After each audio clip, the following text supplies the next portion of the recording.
gonna bet, speculating here, that the other studios are just gonna watch this so closely. Oh, for sure. It's like canary in the coal mine thing. It's like, oh, Fox is going through with this. Okay, let's see what happens. Let's see what the public output is. Let's see if it's actually good. In this episode of Denoised, Fox clears Runway AI for use in public deliverables. The actual state of AI today for the use of film and TV. And Natasha Lyonne is making her directorial debut with an AI film. Let's get into it.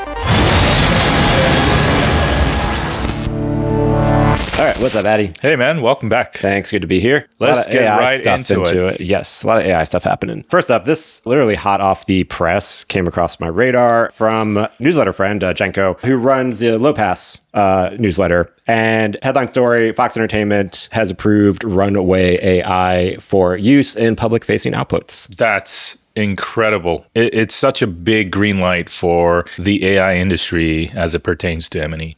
Huge.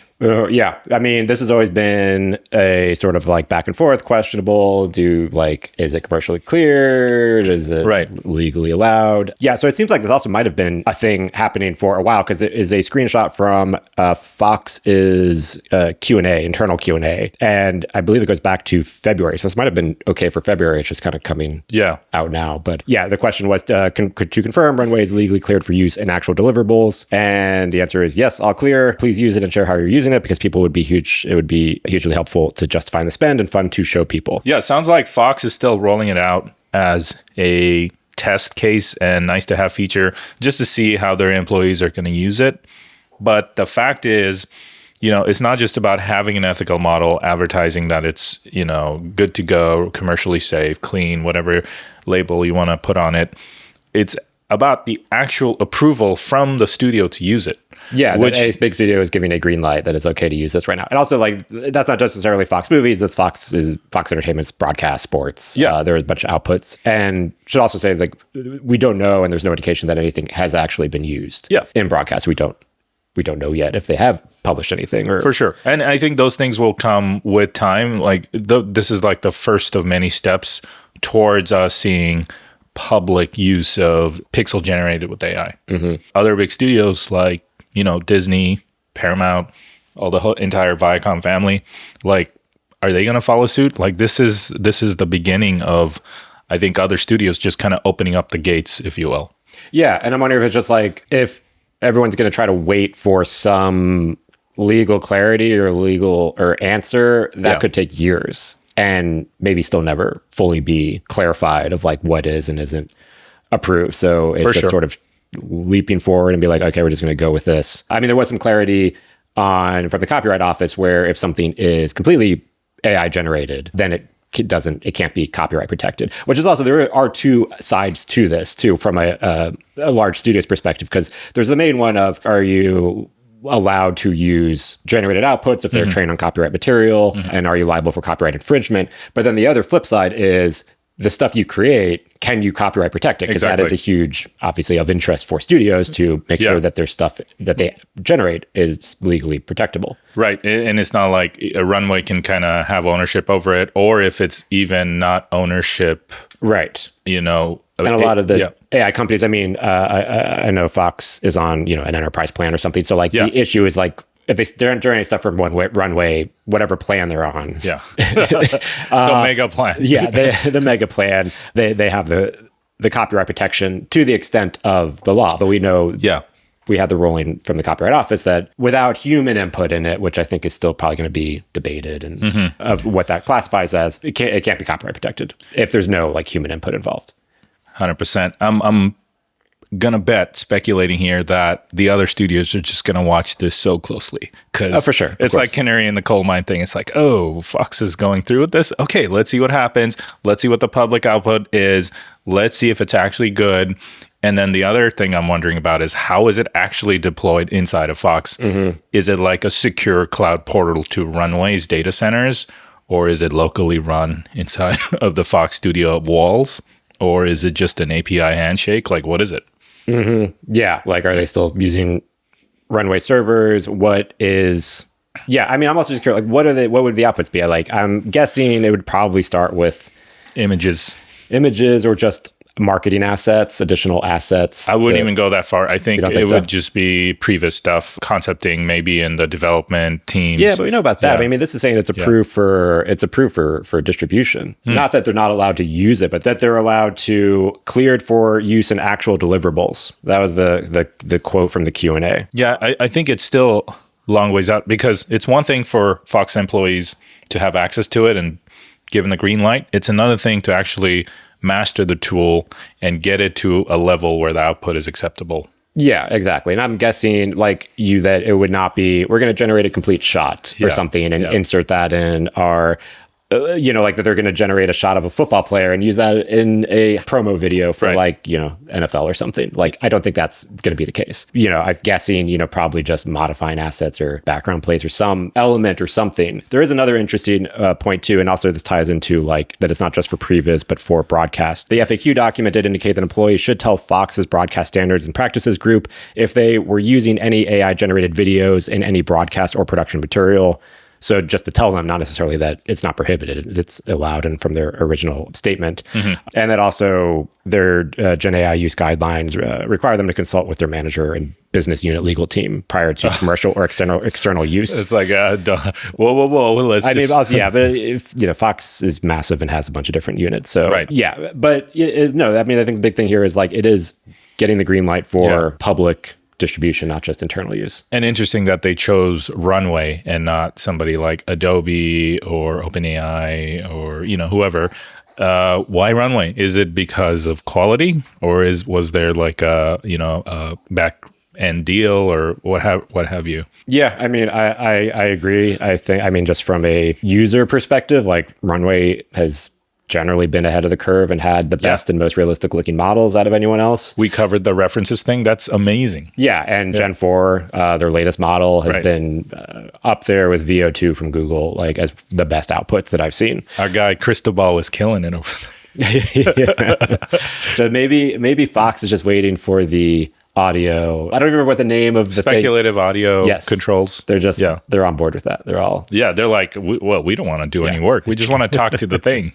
I mean, the funny thing is this has been around for a few months, so we just know about this now. But yeah, I think this is a step forward and one of the early to mid dominoes falling. That it's a big domino. Let's see if it's big enough to push the other dominoes. And also, this is not something that you advertise. This is not going to help Fox's publicity in any way. The only reason we know about it is it probably just got out and they wanted to get ahead of it. Yeah, it seems like just, there was a screenshot or something from their FAQ that came out. Yeah, I mean, like we said, AI is stuff that everyone is using or probably using. For sure. And no one wants to talk about it because there's just nothing but like negative backlash against it 100%. For usually not a good reason.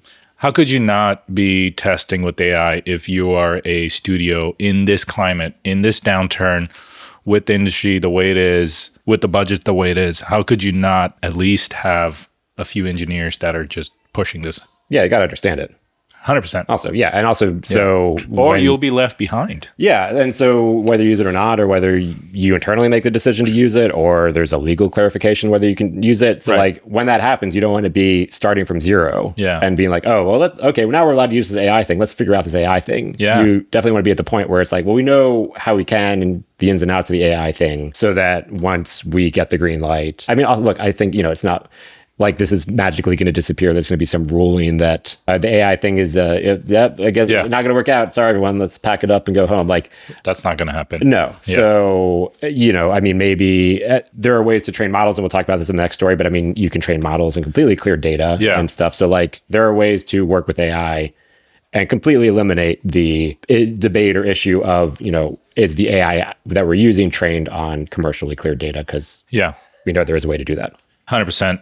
And from like a public sphere, like stepping back as like a regular American and just looking at where AI is really coming in hot, it's our industry, M&E, and automotive, like with all the autonomous vehicles. Yeah. Like you don't see fintech being impacted too much.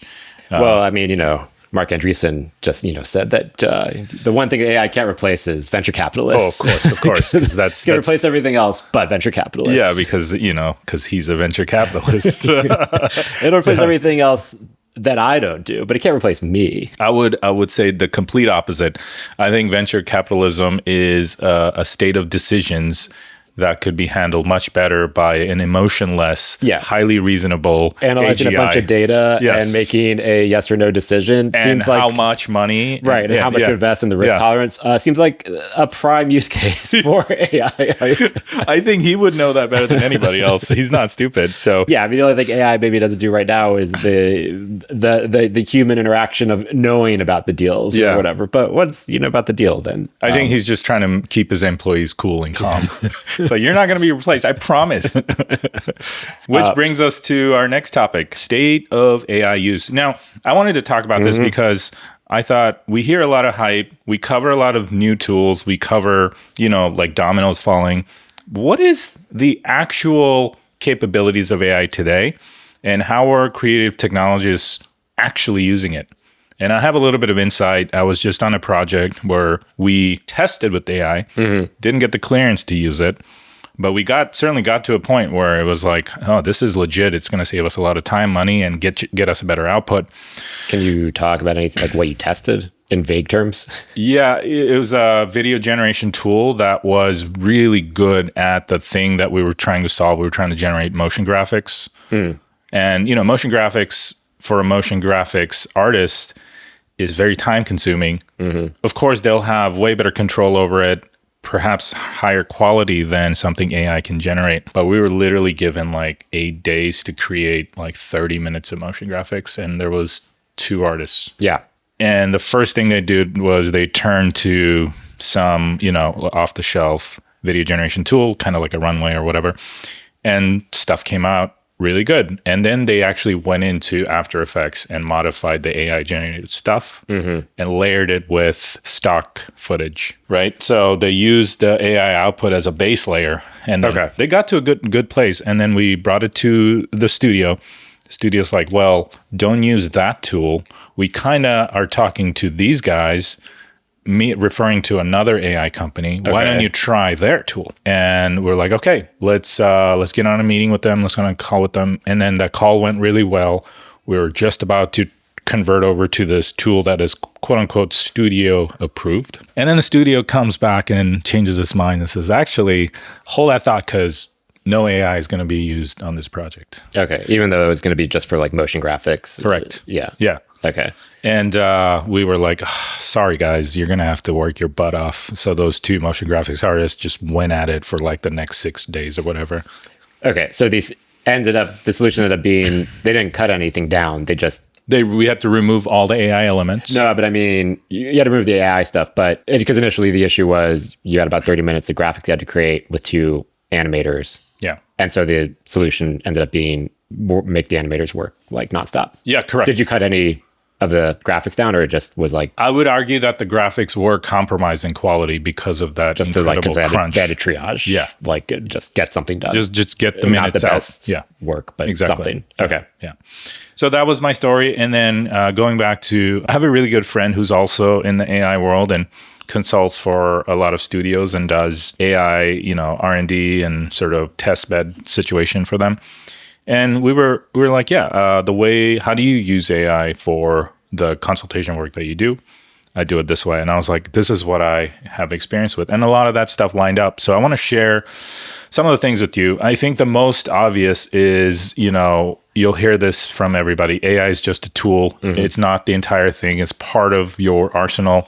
And the other 90% of your arsenal is stuff you already know, like Nuke, like Maya, like Unreal. What I've always been complaining about too is like, AI is such a broad term, and I feel like we just need better lingo, more specific lingo around, because it could be so many things of like a tool, it's something from Runway, type of text, get a whole shot out. Or 11 laps of Respeecher, that's also AI. Yeah. Or Move AI is AI. Right. Or it's like I need, I want to go to another site and just generate a 3D object that I'm using in my Unreal Engine scene. And I just needed something specific to spin up. So like there's so many different use cases. Yeah, and like I feel like Meshy. that's where so much nuance gets lost. Yeah, I think in this case, I'm talking specifically about generative AI.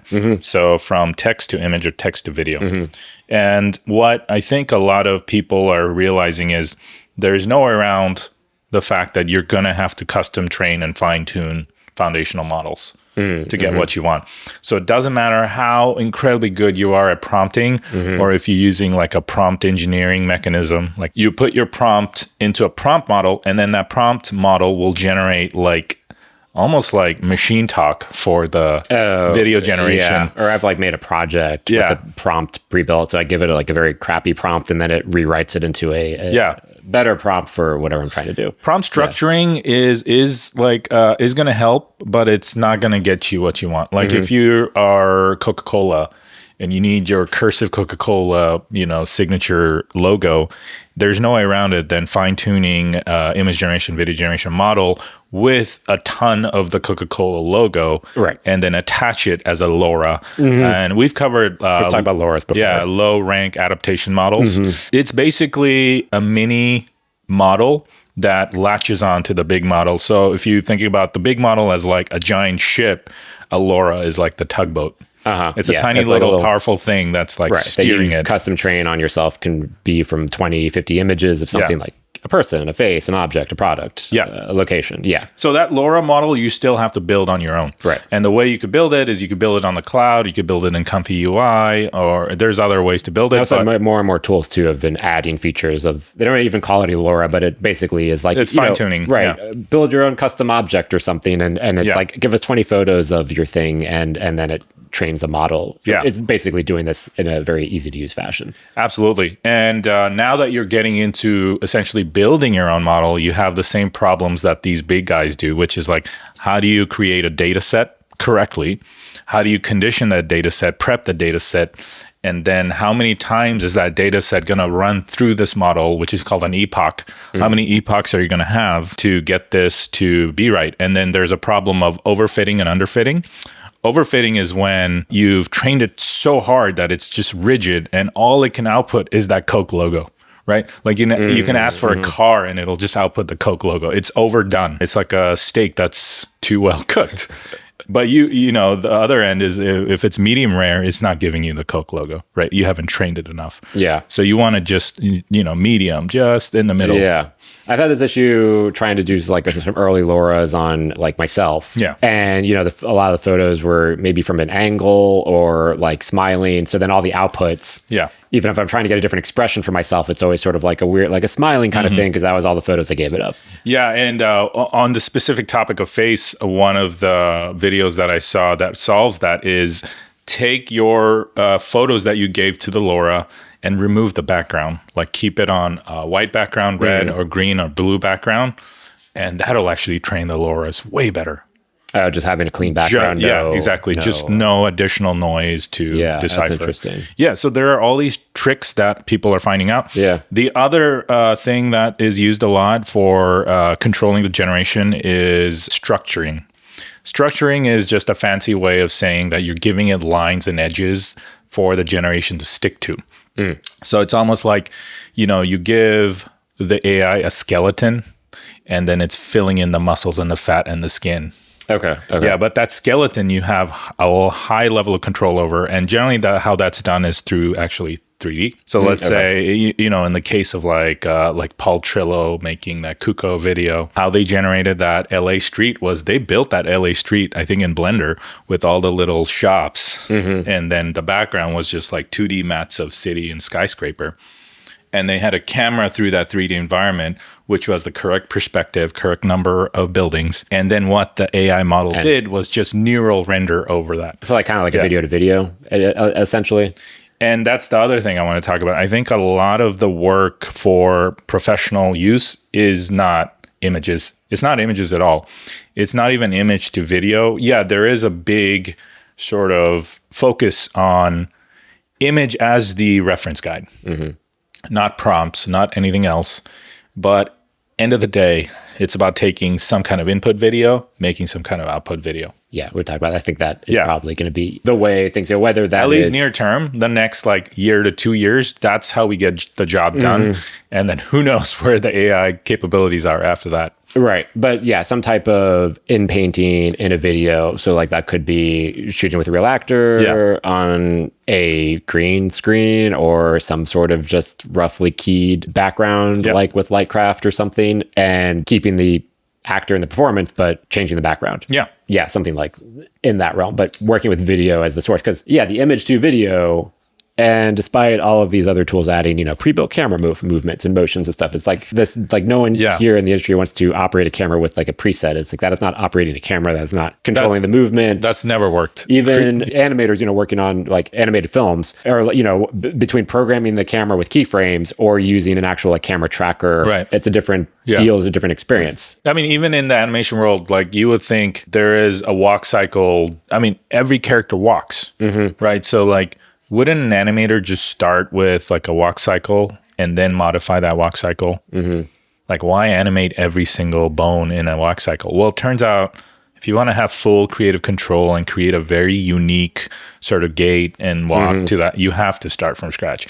And that's the same approach to cinematography. Like, you don't want this weird punch in that is preset and pre-programmed. No, I want to build my own and put my own fingerprint on that. Right. I mean, even for regular films, it's like, these are cinematographers, DPs. They know cameras, they know lenses, they know films or digital. They will still do extensive camera testing with every lens and the camera. And if they're shooting film, the different film stocks and different skin tones and different clothing.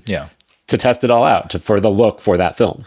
Yeah, and creatives a lot of times don't do this for obvious reasons. A lot of times it's like a self-fulfillment thing. Like they just want to do this thing because they feel so strongly about it and it satisfies a creative urge for them. It makes no sense. But it's kind of like the Ron Howard motel sequence in the studio. I got you on that one.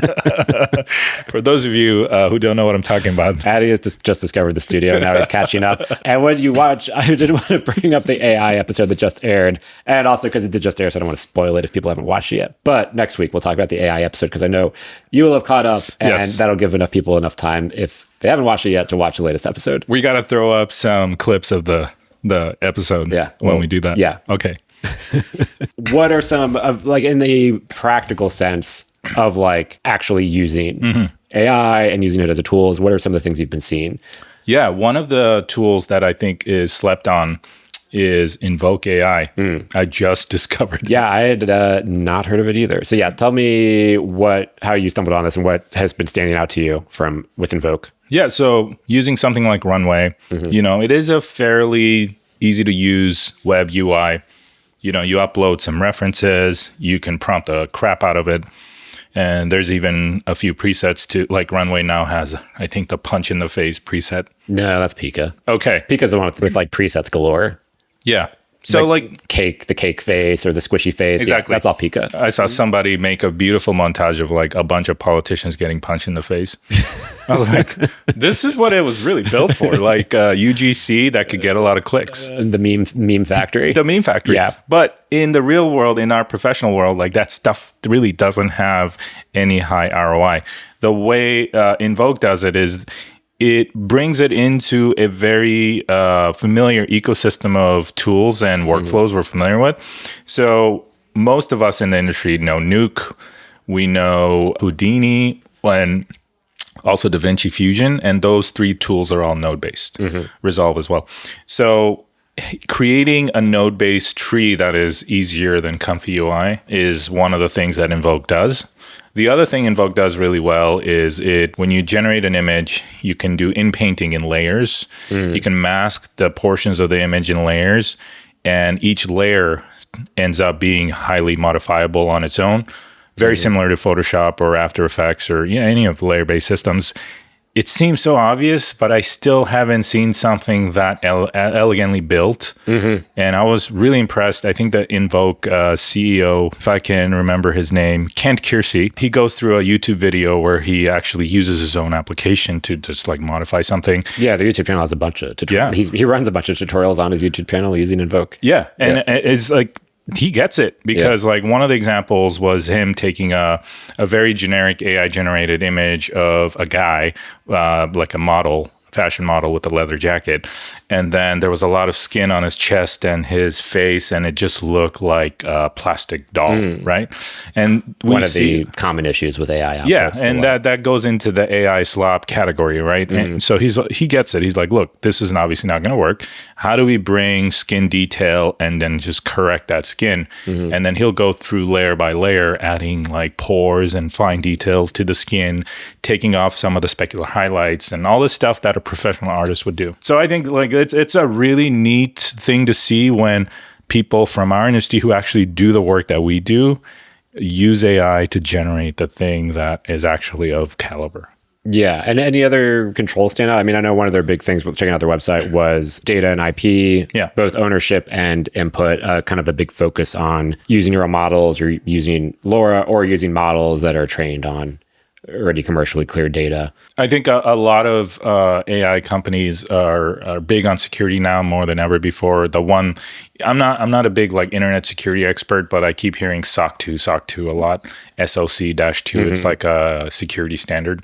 So these guys are SOC 2 compliant, as I'm sure, obviously something like AWS would be as well. Yeah. And that's like a sort of security standard, but I think that's like the standard that you have to meet to work with a lot of enterprise companies. Yeah, that's like I think the bare minimum, and then there's standards built on top of all of that. Yeah, but like to be in the conversation, to be a viable tool for these companies, you have to like you can't just have like 3 servers in your garage connected to the internet. Like that's not safe, So like there is a big cost associated with security compliant, right? And these guys have gone through those steps. Yeah. Do you see anything with the outputs or anything that it does differently, either with color space or just like what it's able to generate? Yeah. So I think one of the things that even on the Beeble conversation, right? Yeah. So I bring that up to the NAB interview we did with Beeble, which we've covered them in the previous years, but super cool tool where you could upload your video and then relight your video. Right. And they built a web platform. You upload your video to their web platform, do your edits, and then they can give you the video. Either they'll give you I believe like an H.264 video, which is not the most usable for professional work, or I believe an image sequence, which is a little bit more usable. Yeah. But yeah, there were some comments on that video pointing out that for professional workflows, VFX workflows, it needs to work with EXR files and also be in ACES color space EXR. And that a lot of the issues with AI is that the AI is trained on sRGB images. Yeah. So can you break that down of like the issue of like the training of the color space and the color space that like professional VFX pipelines need? Yeah, I think if you go from like a consumer world that's, iPhone mobile based, running H.264 or JPEGs, you're in a very like, technically speaking, you're in like a very low bar of quality that you can achieve. When you go to a professional VFX workflow, it's like what the technology today can do, as good as it gets. And so that means OpenEXR, ACES, color space, perhaps Rec 2020, exploiting the camera's sensor abilities to the max with the most dynamic range, using a lot of raw inputs. OpenEXR is a file format for images that I don't know of anything that can hold a higher quality image than that. Okay. So it's obviously much higher quality than the JPEG, much more than a PNG or a Targa. Like it's like the top of the hill. And the reason for that is I think they internally use something like 16-bit encoding, decoding, something like 100 megabits per frame. Like it's insane how heavy OpenEXR is. So when you have an OpenEXR sequence as a video, it could be easily in the hundreds of gigabytes, if not a terabyte. There is no compromises. Like it is doing some kind of lossless compression, but it's as good as it gets. The reason you need that is because VFX is often done at a pixel level, right? You're painting stuff out at a pixel level. And so if you don't have the resolution, you're going to just paint a big blotch of stuff, or you're going to just render something that just doesn't fit in a line. Then things are going to swim by the time you composite a bunch of those together. On top of that, you need an alpha channel to control transparency, which obviously EXR supports. Most things don't. There's so many requirements for professional VFX workflows as far as file formats and fidelity goes. And I think it's just, somebody just coming to Beeble saying, yeah, this is great, but hold your horses when you say this is VFX ready. Actually, this is what we need for it to be VFX ready. sRGB is a color space that is synonymous with like Photoshop. It's similar in color gamut size to like a Rec 709, which is, 30, 40 years ago. Yeah, 8-bit, right? Like 256 steps, very small in terms of how saturated the red, green, and blues can get. Right now, we're in ASUS color space, close to Rec 2020, which is more synonymous with like HDR 10-bit. And then we're going to probably move past that color gamut into a 12-bit world very soon. Like the last 2 decades of our lives, we saw the transition from standard def to high definition, which was also a transition from 8-bit to 10-bit, which was also a transition from standard dynamic range to high dynamic range. And then the next 10 to 20 years, we're going to see a similar jump. We're going to go to 12-bit, higher dynamic range. 8K would be the standard resolution. And then, file formats will have to adjust to this new quality bar. But VFX is already there.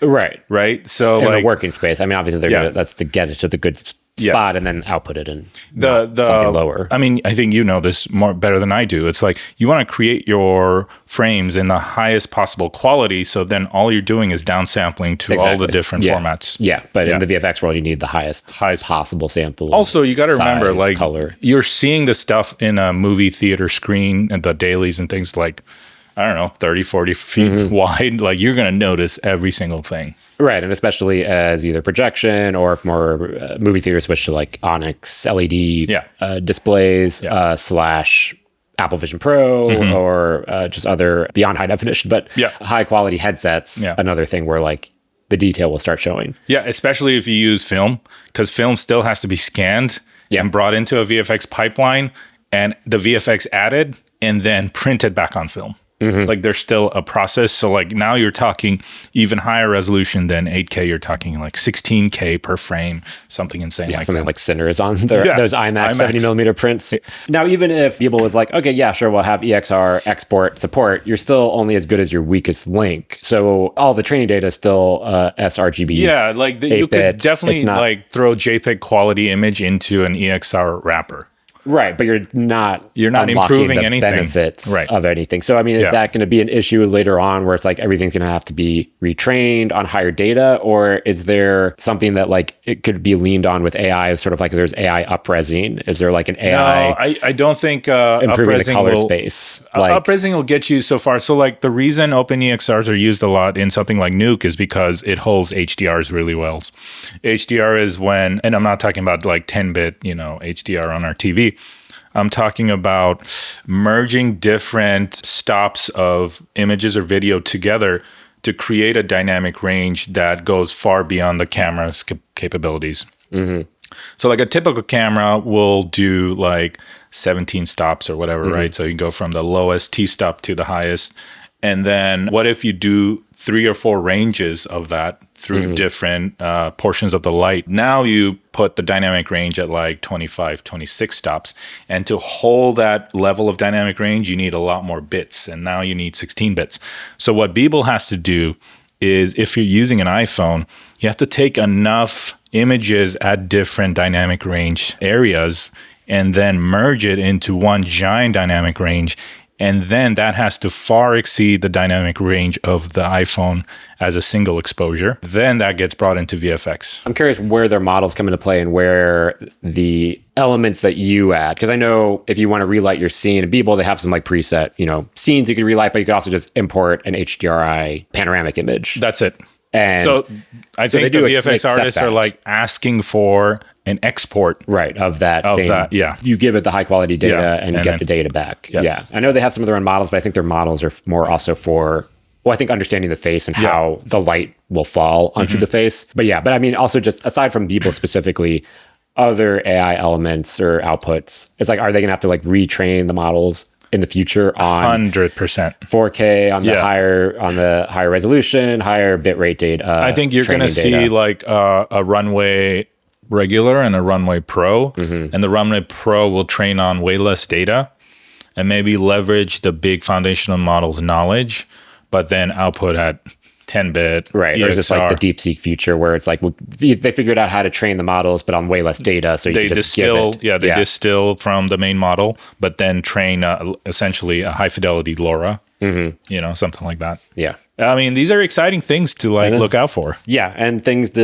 and these are the big issues for like wide adoption and stuff to, figure it out that the face smushing presets are cute, but, or don't solve issues in the professional world. But those face smushing presets is where the money is made. Yeah. And that pays for our stuff where the money is not really made. Your memes support the arts. Thank you. Thank you for the face smashing, Pika. All right. And then our last story, Natasha Lyonne is doing a directorial debut, but with an AI film. Yeah, I mean, look, she's been directing for a minute now. I know her from American Pie way back when, right? Like, I'm that old. But Russian Doll was Russian Doll is great. Yeah, big hit show on Netflix. Used a lot of VP, like all the subway scenes. Oh, really? Okay. Yeah. Yeah. I mean, so that was the headline. And, obviously everyone gets wrapped up in the AI. And then also I saw a photo going around because she was like on the picket line for the WGA strikes. Oh, interesting. And then it's like, what were you striking for? Yeah. But the film is called Uncanny Valley, which perfect. It is a film that seems like it's heavily leaning into augmented reality, AI, immersive video games, and so they're leaning into AI as a creative output, a creative tool in this storytelling aspect, which also is combining live action. She's starring in it, and it's not 100% going to be AI generated. It's not an AI generated film, yeah. which I think everyone always gets so focused on and stuff. Exactly. And it is also seems like it is meta and commentating on it. I see so many AI films online that are just like playing back at like 12 frames per second. It's just like all slow motion with the like lifeless face, but the mouth is the eye contact's never to the camera. I'm like, God, stop. So I'm so glad somebody that actually makes real movies is working on an AI movie. Yeah, and I'm really curious about how they are going to blend it in with a traditional pipeline and production aspect like we've been talking about. And the one of the companies behind it is Asteria, which we've talked about before. And I didn't realize that she was actually a co-founder of Asteria. I did not know that. I didn't realize that. Okay. So I'm excited about this. I'm curious. Yeah. I feel like the focus on the AI is always like a distraction. It's crazy. Everything, everywhere, all at once. Yeah.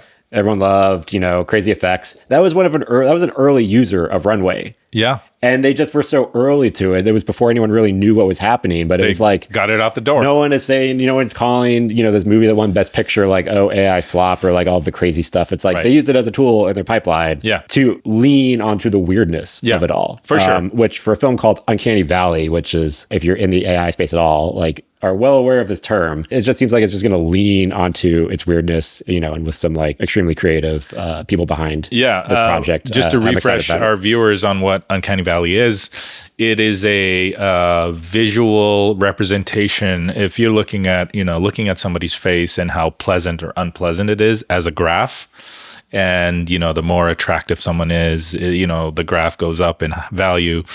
All of a sudden, if you're looking at something that's artificial, it just like drastically drops into this valley. Like you're absolutely appalled and revulsed by it.